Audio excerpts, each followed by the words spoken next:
Je pense, un, que c'était le meilleur candidat.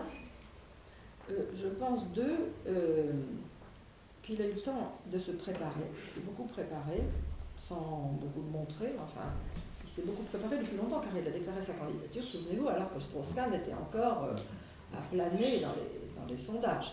Donc, c'est quelqu'un qui a beaucoup de volonté et beaucoup de détermination, et qui est capable de mûrir un projet discrètement, en réfléchissant, en s'informant, s'entourant de conseils.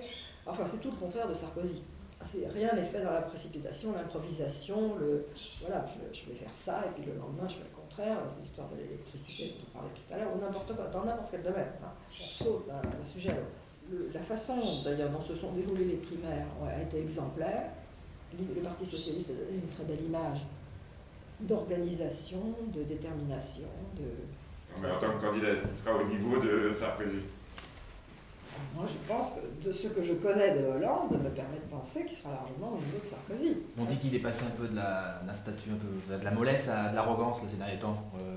Non, c'est pas c'est Sarkozy qui dit qu'il est arrogant. Je ne sais pas où il a trouvé l'arrogance chez Hollande. Suite au dernier débat, notamment face à M. Juppé, je pense. J'ai pas trouvé que... Non, il répondait. D'accord.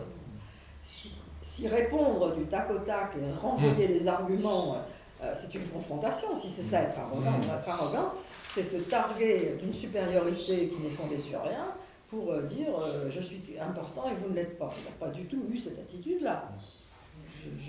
Moi, je n'ai jamais trouvé ni mou, ni d'ailleurs ni arrogant, ni rien de ce genre. Tout ça est d'ailleurs assez contradictoire, vous remarquerez. Parce que quand on est mou, on n'est pas arrogant.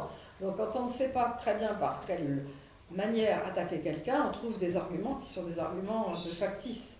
Mais on voit bien du fait de la contradiction qu'il y a entre ces épithètes que ça ne correspond pas.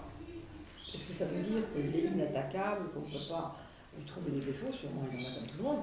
Mais en tout cas, je trouve tout ça extrêmement superficiel. Ce sont des attaques qui ne sont pas fondées.